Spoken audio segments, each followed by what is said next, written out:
Bonjour, bonjour tout le monde, bonjour Boris. Bienvenue dans cet entretien sur ma chaîne YouTube qui est Ils ont osé. Et j'accueille aujourd'hui Boris parce qu'il est dans la phase j'ose. Voilà, il est donc souvent j'accueille des personnes qui ont déjà fait cette transition et ils nous parlent de leur passé. Et aujourd'hui, Boris, il va nous parler de son présent parce qu'il est en pleine reconversion. Et vraiment, merci beaucoup, Boris, d'avoir accepté cette entrevue parce que je pense que tu auras plein comment dire ça, plein de cadeaux à offrir pour les gens qui hésitent, qui ne savent pas trop comment faire, où aller, etc. Donc, bienvenue dans cette entrevue. Je l'espère. Merci beaucoup, Anne-Chantal, de m'inviter. Je suis très honoré, très, très heureux. Puis effectivement, c'est un laps de temps qui peut être un petit peu court. Donc, c'est chouette qu'on puisse avoir cet entretien dans cette phase-là, Voilà. particulière aussi. Est-ce que pour les personnes qui nous écoutent, tu pourrais peut-être dire qui tu es et qu'est-ce que tu fais ou faisais jusqu'à présent? Alors, je suis Boris Le Simple. J'ai 38 ans. J'habite à Bordeaux, en France. Je suis marié. J'ai une petite fille et trois beaux enfants. Je suis en transition, donc comme on l'a dit au départ, mais je suis toujours actuellement employé de collectivité, donc de l'État. Et je suis en charge du fleuve à Bordeaux. Donc, je suis chargé d'organiser les arrivées de bateaux et de diriger l'équipe qui est tout autour de cet écosystème, que ce soit sur la partie terrain, événements, puis aussi un peu plus administratif. Ça, c'est pour mon métier quotidien. Et puis, depuis plusieurs années, déjà, j'aide mon épouse qui développe un business de coaching plutôt à destination des femmes. Et aussi, ensemble, on fait de l'immobilier et on accompagne aussi des femmes à investir dans l'immobilier. Ok, merci. Donc, ce que j'entends, c'est que tu as bien un travail de salarié, mais que tu as Ouais, déjà mis un pied dans l'entrepreneuriat. En fait, tu as déjà initié ta reconversion. Je vois en collaboration avec ta femme. Et qu'est-ce qui fait que maintenant, tu as décidé de lâcher complètement le salariat et de partir complètement dans l'entrepreneuriat? Est-ce qu'il y a eu un événement particulier? Comment tu dirais ça? alors ça part d'assez loin en réalité parce que il y a en fait c'est un chemin que j'ai déjà fait. J'avais été dans une grande entreprise dans le milieu de la banque pendant quelques années. J'étais ensuite à mon compte, on va dire, c'est de l'entrepreneuriat euh, comme une profession libérale quelque part. J'étais guide sportif dans le milieu du canoë-kayak et paddle. J'avais créé une petite activité que j'ai arrêtée pour reprendre un métier de salarié. Et ce métier de salarié qui s'est présenté à moi comme vraiment une opportunité, je l'ai dès le départ imaginé comme une pierre me permettant de me projeter vers une vie future qui serait à nouveau dans l'entrepreneuriat. Donc, quelque part, ça D'accord. fait 4 ou 5 ans déjà. Donc, tu as déjà été dans l'entrepreneuriat et tu es revenu dans le salariat. Et ça Oui. m'intéresserait vraiment de savoir qu'est-ce qui fait que tu es redevenu salarié. Est-ce qu'il y a eu des événements particuliers ou tu as parlé d'opportunités, mais... Ouais. Alors, mon milieu, enfin, le milieu dans lequel j'évolue encore, celui du fleuve, de la rivière, est un petit monde qui me passionne, hein. C'est quelque chose qui me suit depuis longtemps. Et pendant que je faisais cette activité de canoë, que je commençais à sentir moi-même mes propres limites sur ce premier business, c'est-à-dire que si je voulais progresser, avancer, ça demandait à ce que moi, je travaille beaucoup plus.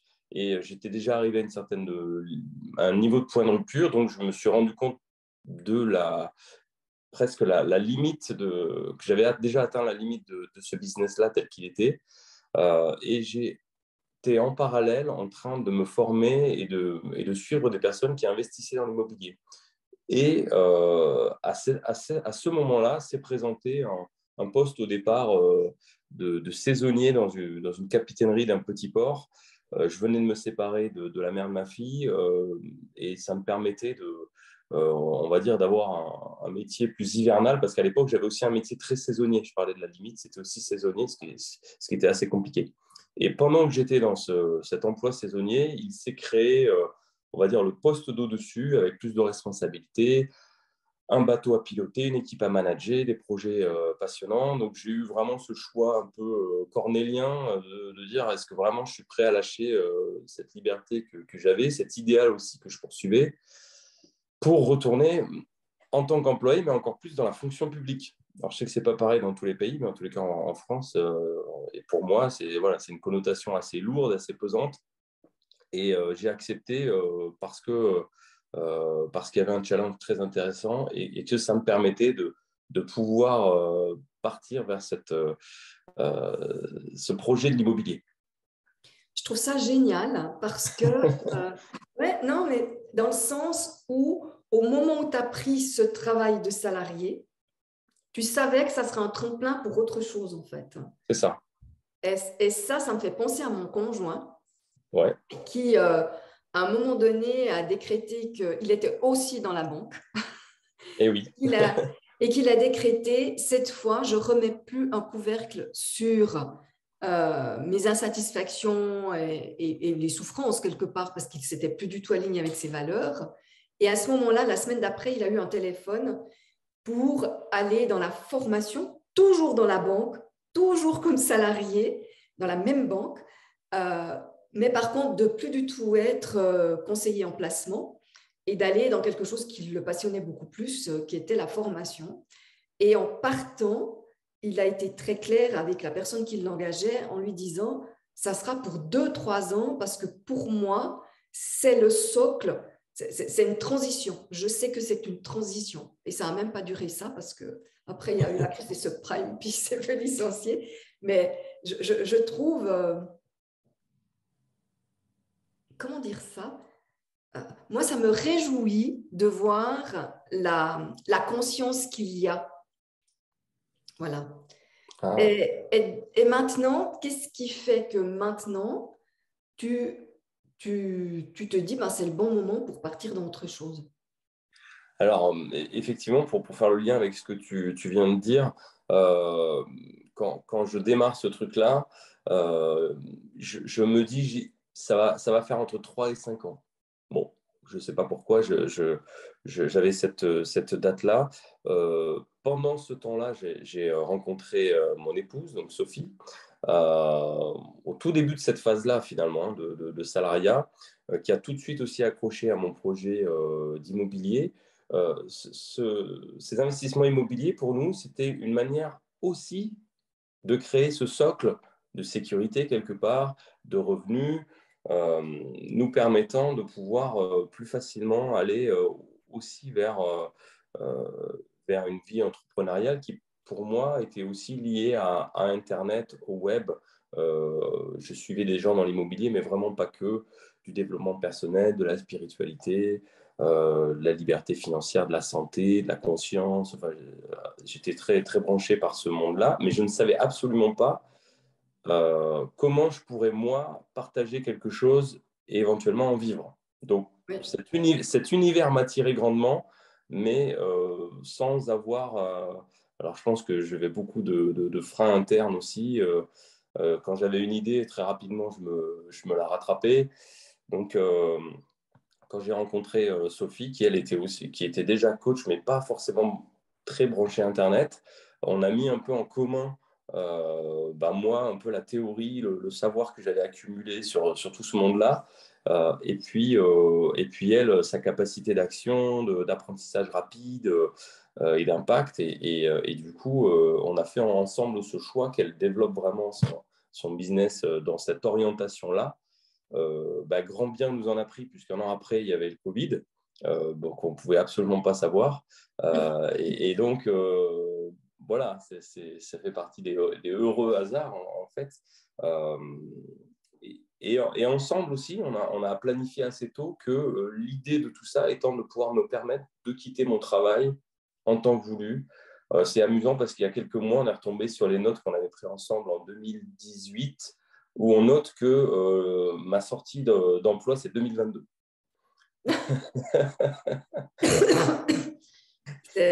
C'est la loi de l'attraction, ça.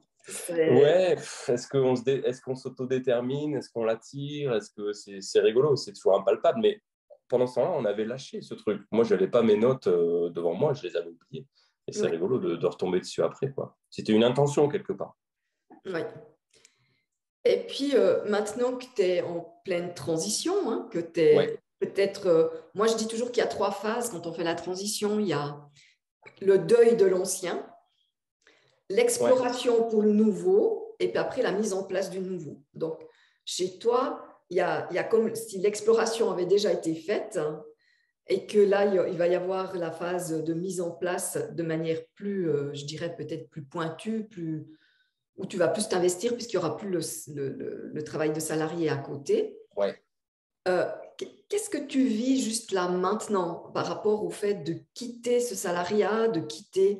Parce que c'est pas que le salaire, il y a un cadre, parce que le cadre, il peut nous étouffer, mais il nous soutient aussi.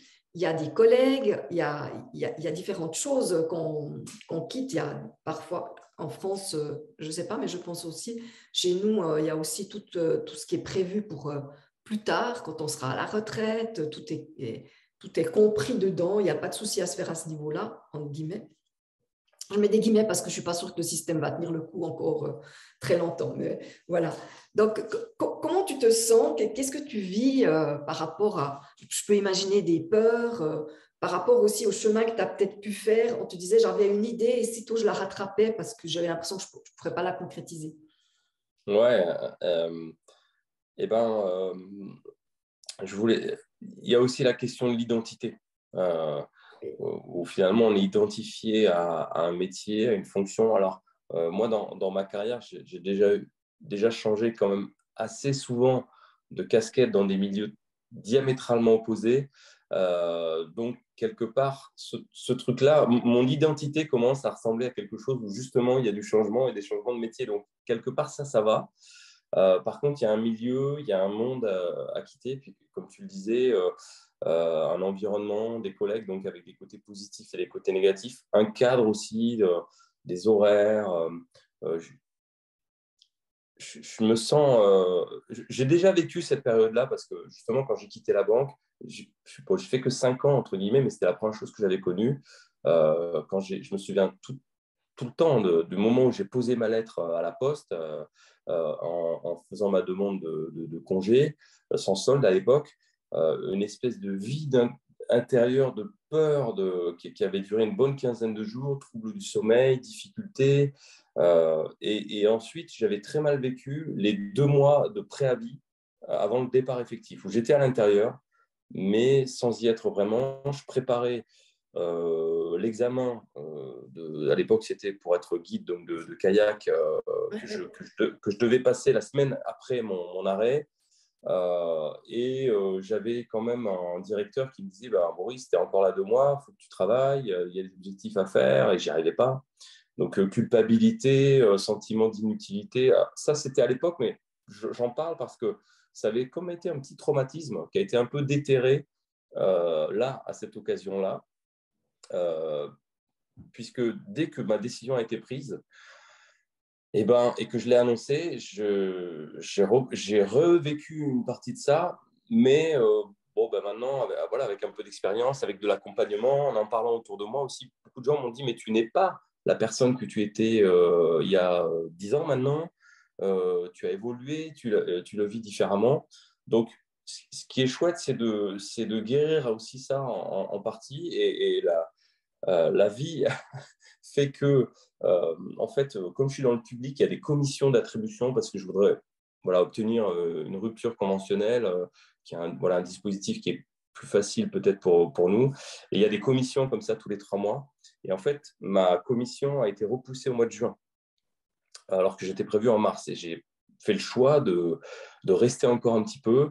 Par rapport aussi à tous les projets qui étaient entamés, que je vais pouvoir finir, je vais jusqu'à l'été, ça sécurisait aussi la famille. Je me dis finalement, je ne suis pas quand même à 3 mois près, maintenant que j'ai enclenché le mouvement, donc je fais ce choix-là. discutable, mais quand même. Ce qui fait que non seulement je reste plus que 2 mois, j'étais parti pour 2 mois, je vais en rester presque 7. Entre Oui, le moment où je décidais de partir et que je l'ai annoncé, et le moment où je vais vraiment partir. Donc, l'inconfort, il dure. C'est ça que je voulais dire. oui. Euh, et c'est beaucoup de doutes, enfin, j'ai un doute sur l'avenir. J'ai pas un doute sur le choix. Et ça me réjouit beaucoup. Enfin, j'ai comme une espèce de sérénité à ce niveau-là que même si je sens qu'il y a un inconnu qui peut être inconfortable, qui peut faire peur, financier, réussite, à tous les niveaux, hein, autant je sens intérieurement que c'est le bon choix et qu'il est temps pour moi de passer à autre chose. Alors, c'était très intéressant ce que tu disais sur la phase de deuil, je ne l'avais jamais encore imaginé comme ça, mais je sens que c'est ça que j'ai à faire. Et une des choses les plus difficiles pour moi, c'est d'accepter l'émotion qui va être liée au départ. C'est fou. Tu vois ce que je veux dire? Oui, bien sûr. De Je, quitter, de je quitter vois, les je vous ai personnes. de quitter des personnes parce que, en tout Ouais. cas, moi, j'avais beaucoup de personnes que j'adorais, en fait, qui Eh étaient oui, plus que des collègues, c'était des amis. Et, et j'ai longtemps dit que j'avais l'impression d'être en train de quitter un bateau qui coulait parce qu'il y avait beaucoup de difficultés là où en j'étais. plus. Ouais. Et je me sentais mais coupable, il y avait de la culpabilité à partir, il y avait ouais, et puis plein de peurs, plein de doutes, même si c'était évident que j'étais arrivée au bout de quelque chose et que j'étais même allée trop loin. Pour moi, Ouais. c'était une évidence, mais en même temps, moi, il y avait, oui, les finances. Et en même temps, avec mon conjoint, on a toujours eu des comptes communs. Voilà, on s'est connus tellement jeunes qu'on n'a jamais eu ta vie, ma vie financière. Et puis, on a toujours été. Donc, je savais que lui, il pouvait assurer. Hein, c'était pas. Mais ça n'empêche que, en tant, il y a l'histoire de l'indépendance, de l'autonomie, et une forme aussi de sécurité, dire bon, si ça ne va pas entre nous, de toute façon, moi j'assume. Y avait plein de choses comme ça qui me travaillaient. Et dans ce que tu as partagé, j'aime bien quand tu parles de l'identité, parce que j'ai fait une vidéo pas plus tard que cette semaine là-dessus. Pour moi, alors j'étais enseignante, donc c'est une identité très marquée hein, au niveau population. Hein, tout le monde sait ce que c'est une maîtresse d'école. Et j'ai mis des années à enlever ce costume, quoi, à enlever cette étiquette. Et quand je parlais de là où je travaillais avant, je disais nous, je disais toujours nous. Et il m'a fallu en tout cas 3 ans pour que je dise plus nous. Euh, et cette transition, comme tu dis, moi j'ai démissionné début mars, j'ai travaillé jusqu'à mi-juillet. Ah oui, c'est ça. Hein. Et moi, ce que j'ai fait, j'ai mis de côté le fait que j'allais partir. Mais je m'en rends compte après coup, sur le moment pas. Je me suis donnée, mais jusqu'au dernier jour, comme si j'allais poursuivre là-dedans, quoi. Bravo. Et vraiment à faire, bon, j'étais responsable pédagogique, même faire les entretiens d'embauche pour les futurs enseignants celles qui allaient prendre ma place, par exemple. Et ouais, il y avait je pense qu'une forme de déni, en fait, Hmm. de ce que ça venait réveiller. Mais je vois que toi, tu es plus en conscience de ce que tu vis. Bah, moi, la première fois, j'avais fait un abandon. C'est-à-dire que pendant les 2 mois, j'étais un fantôme, incapable de faire quoi que ce soit. Et je ne l'ai pas très bien vécu parce que j'ai vu qu'autour de moi, ça réagissait pas très bien. Bon, c'était ce que je pouvais faire à ce moment-là. J'avais un autre challenge qui m'attendait juste derrière, donc j'étais en Ouais. préparation de ça. Là, par moment, je vis un peu des grands écarts parce qu'il y a déjà des choses qui se dessinent pour le futur. Donc, c'est compliqué de gérer l'emploi du temps pour dégager un petit peu de temps quand même pour la suite. Voilà, cette espèce de pieuvre là qui m'emmène sur différents endroits en même temps. D'un côté, j'aime bien ça, et de l'autre, ça me demande beaucoup d'efforts mentaux. Mais du coup, je me suis quand même promis de rester professionnel jusqu'au bout. Alors, je dirais pas engagé. Euh, voilà, faire mon travail de manière professionnelle. J'en fais pas plus qu'il n'en faut, bien sûr, mais mais c'est un contrat un peu avec moi-même de dire je veux rendre une copie propre et puis même transmettre. Je suis en train de créer l'outil de transmission pour mon successeur que je ne verrai probablement pas parce il y aura un écart entre mon départ et le recrutement. Mais du coup, je veux livrer quelque chose de bien. Et je le fais presque plus pour moi, même si évidemment que c'est important pour mes collègues, mais j'ai envie de réussir cette sortie-là. J'ai envie de dire cette Ouais. fois. En tout cas, ce que j'entends, c'est que c'est important pour toi de pouvoir repartir en paix Oui, ouais, ouais, par rapport au fait que ta dernière expérience, ça n'a pas été le cas. ouais, Mhm. ouais, ouais, ouais. C'est toujours un petit goût d'inachevé quelque part. Ouais. Ouais. Tout à l'heure, tu as parlé des doutes par rapport au fait de partir. Pour ça, tu disais que tu étais OK, mais au niveau financier, au niveau du futur, de ce que ça pourrait donner dans le futur, euh, financièrement, comment tu fais cette transition? Qu'est-ce qui est là en soutien? Qu'est-ce qui fait que malgré les doutes, tu y vas quand même? Comment tu t'es organisé peut-être au niveau de cette transition? Alors, du coup, j'en ai un petit peu parlé tout à l'heure, mais effectivement, l'investissement immobilier, c'est été pour moi la construction de ce socle et aussi du coup pour notre couple. Et du coup, ces 4 ans, bientôt 5 dans lesquels on s'est engagé sur cette voie-là, nous ont permis de réaliser un certain nombre d'investissements rentables, entre guillemets. Donc, bien sûr, il faut que tout soit loué, il peut y avoir des aléas, ce qui arrive de temps en temps, mais globalement, on a réussi à créer une source de revenus supplémentaire avec ça, qui ne couvre pas totalement mon salaire, mais quand même une bonne partie. Et on a un projet qui est en cours de finition. Et d'autre part, alors du coup, en France, la rupture conventionnelle me permettrait d'être soutenu par des droits à chômage qui sont quand même importants dans le dispositif que moi Ouais. j'imagine parce que euh, quel que soit l'environnement dans lequel je vais évoluer après, je n'ai pas tout de suite une source de revenus qui m'attend comme un nouvel emploi ou déjà des clients. Donc c'est et l'immobilier et le chômage dans un premier temps qui me Ouais. permettent de faire ma sécurité d'une certaine manière.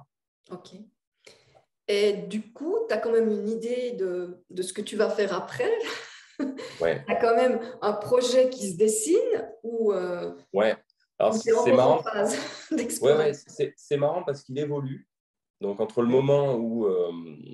D'ailleurs, je ne sais pas si on peut en parler, mais euh, c'était, on était proche quand c'est devenu très clair pour moi que il fallait que je quitte mon emploi, puisque c'était quand on était en séminaire là, en fin d'année dernière, ça faisait des mois, même des années que j'y pensais, mais là, il y a eu un moment comme c'est maintenant. Euh, et entre ce moment-là et aujourd'hui, donc c'est déjà passé quand même 5 6 mois, euh, en fait, j'ai comme 3 grandes orientations qui s'affinent petit à petit. Et c'est fou parce que c'est tout récent. Il y a 2 jours, j'ai encore de nouvelles choses voilà, qui se sont clarifiées pour moi. Donc, je vais les expliquer. En gros, il y a un premier pôle qui serait de venir vraiment travailler en couple avec Sophie pour développer son activité, mais j'y reviendrai peut-être après, parce que vraiment, je vois et on voit tous les deux voilà, le grand potentiel qu'on peut mettre là-dedans. On est très complémentaires, très différents, que ce soit dans les personnalités, dans le travail et dans les compétences. Donc, on sait quelque part la plus-value qu'il y a à faire ça, mais d'un autre côté, il y a un vrai challenge de couple à faire ça, et qui est un Mhm. sujet pour nous voilà, un peu touchy, comme on dit. Donc, il y a cette première partie-là. Il y en a une deuxième qui est plus vraiment immobilière, donc qui est de continuer à développer, à gérer le parc qu'on a commencé. On a fait une première formation pour accompagner des femmes essentiellement ou des couples à se lancer aussi. Donc ça se passe plutôt bien, on y prend du plaisir, mais il y a un point d'interrogation sur le futur de ça. Donc c'était un peu le deuxième pôle. Et puis il y en a un troisième qui est vraiment beaucoup plus personnel, qui est la page la plus blanche des trois. Où d'un côté, Sophie me dit, mais tu as quand même une dizaine d'années d'expérience sur le fleuve, c'est quand même une passion pour toi. c'est lié à un historique familial parce qu'il y a eu énormément de navigants dans mon histoire de famille. Pourquoi tu ne garderais pas d'une manière ou d'une autre un petit pied dedans en tant qu'expert, en tant que formateur, peut-être pilote de bateau. Donc, c'est un point d'interrogation. Et puis, il y a une partie que j'aimerais aussi plus créative et qui, là, vraiment est embryonnaire. Je ne sais pas encore si ça deviendra un business, mais c'est important pour moi. Je l'ai vraiment mis en conscience ces derniers mois d'avoir mon propre espace d'expression et de rencontre. Voilà. Oui, ouais, ça me fait vraiment penser. En fait, quand moi j'ai quitté, j'étais aussi fonctionnaire, hein. Et dans ma tête, je me disais, ah, moi, je vais travailler avec Christian, on va pouvoir animer ensemble. Et lui, il a été très clair. Il m'a dit non. Il m'a dit non, on fera des choses ensemble. On en faisait déjà à l'époque, hein. Les constellations, c'était toujours, on faisait ensemble. Je l'avais assisté pour des formations de communication non violente. Mais il m'a dit, je trouve que c'est vraiment important que tu développes ta propre activité. Ce qui va nous faire, on pourra faire des passerelles, on pourra faire des choses ensemble, mais que tu aies ton activité. Et moi, j'ai pu voir à quel point je pense qu'il a vu juste et qu'il a fait preuve de discernement dans cette situation-là, parce que quand je vois la mise en place de ma propre activité, tout ce que j'ai traversé, toutes les peaux que j'ai pu enlever, toutes les croyances, toutes les peurs, et d'avoir vécu ce que c'est de mettre un atelier, puis que tu n'as qu'un inscrit, puis tu dois lui téléphoner pour lui dire, écoutez, vous êtes le seul inscrit, ça ne va pas avoir lieu, de voir aussi, de développer mettre des prix, enfin, il y a plein de choses que si je me mettais juste glissée dans le sien, que je n'aurais pas traversé. Et maintenant, on travaille beaucoup plus ensemble qu'au début. Mais j'y arrive avec une autre assise, avec d'autres compétences aussi que j'ai acquises pendant ces quelques années où j'ai développé ma propre activité. Et je crois que ça, c'est quelque chose, pour moi, c'est un petit peu c'est un reflet de la vie de couple, en fait, hein. Parce que moi, je vois vraiment le couple comme deux entités qui se suffisent à elles-mêmes, qui décident d'être ensemble pour faire des projets ensemble, que ce soit créer une famille, acheter une maison, n'importe quoi. Mais je pense que c'est important que chacun on soit des personnes entières et qu'on n'aille pas se compléter chez l'autre. Et je pense qu'au moment où on veut travailler en couple, il y a quelque chose qui se passe à ce niveau-là aussi. Après, on peut avoir on peut travailler ensemble, mais avec chacun ses pôles, je pense que c'est important. Ouais, et du coup,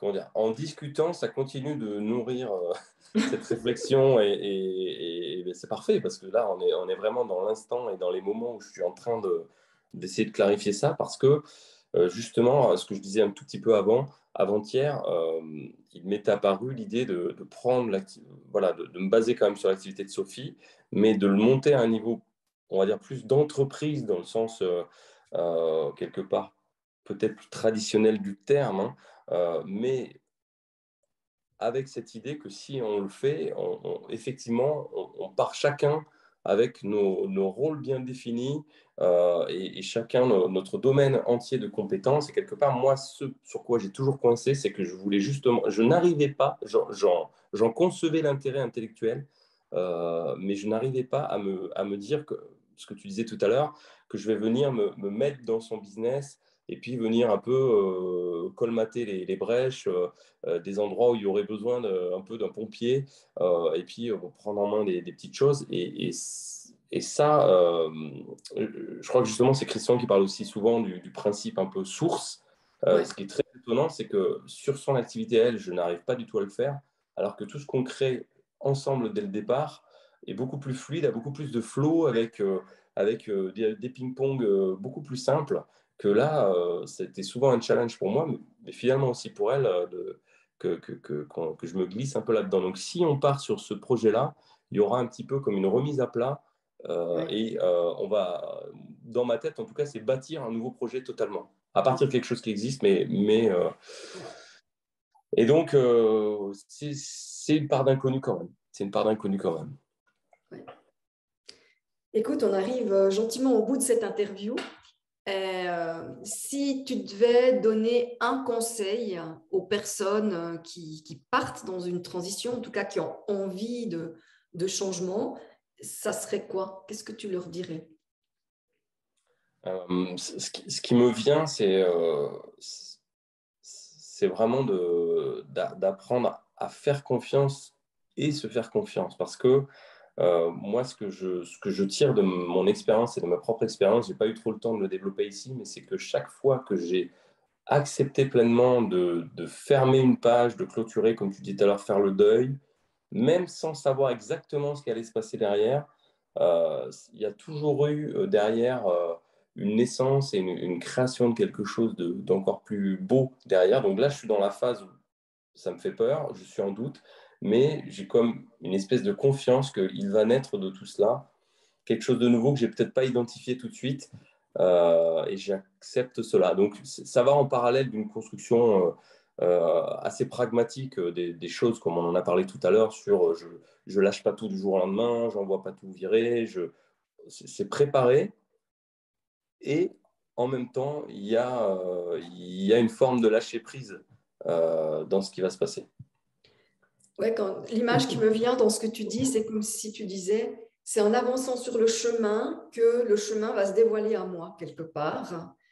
Mais tu fais quand même des pas sur ce chemin. Et, Même si tu n'as pas la visibilité d'où il va t'amener concrètement, vraiment au bout, en fait, à la fin.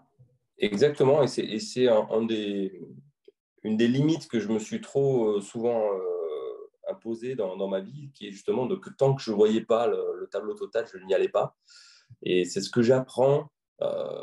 J'ai pu le faire, mais peut-être parfois en réaction ou de manière impulsive, ou parce que les événements de la vie m'y ont emmené. Et là, quelque part, là où c'est très intéressant, peut-être une forme de maturité nouvelle, c'est que je dois le faire consciemment et intentionnellement. C'est-à-dire Ouais. jusqu'à présent, il n'y a aucun élément extérieur qui est venu se mettre à côté de moi réellement pour me secouer. Donc, je dois faire les pas moi-même. Ouais. Et finalement, c'est là que c'est très intéressant aussi, je trouve, à titre personnel, et que ça me fait grandir d'une certaine manière.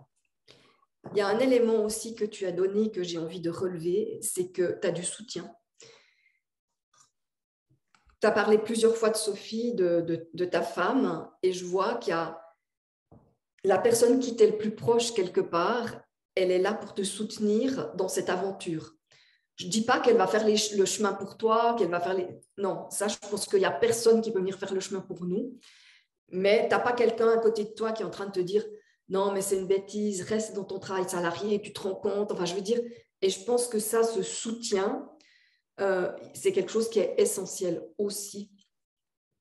Parce que si on ne l'a pas au niveau de nos proches, c'est d'aller en chercher peut-être à l'extérieur. Ça peut être en entrant dans des groupes d'entrepreneurs, il existe des associations qui aident les entrepreneurs débutants. J'ai un nom qui m'échappe maintenant, mais voilà. Et ça, c'est aussi, je pense, porteur d'avoir presque, je dirais, un peu un terrain fertile, en fait, sur lequel tu as déjà mis ta graine, quoi, quelque part, tu vois. Je pense que c'est fondamental parce que la première fois que j'ai eu à faire ce chemin-là, alors j'avais quand même un soutien tacite de mes parents, de ma famille. À cette époque-là, j'étais seul. Je n'avais pas conscience qu'on pouvait s'entourer comme ça de groupes divers et autres. Et je pense que j'ai été très lent et peut-être pas aussi loin que j'aurais pu, aussi par solitude et manque de soutien. C'est-à-dire que là, je vois bien à quel point je vais chercher plus loin dans mes propres ressources de ce que je traverse aujourd'hui, mais en même temps peut-être plus sereinement, euh, grâce à ce soutien dont tu as parlé de mon épouse, de la famille, des gens autour de moi, d'un nouveau réseau qu'on a maintenant qui est quand même constitué de gens qui ont déjà fait ça. J'ai un ami qui nous disait très justement il n'y a pas très longtemps, il me disait c'est super quand vous entourez, parce que vous allez vous entourer de gens qui n'ont plus peur aux endroits où vous avez encore peur.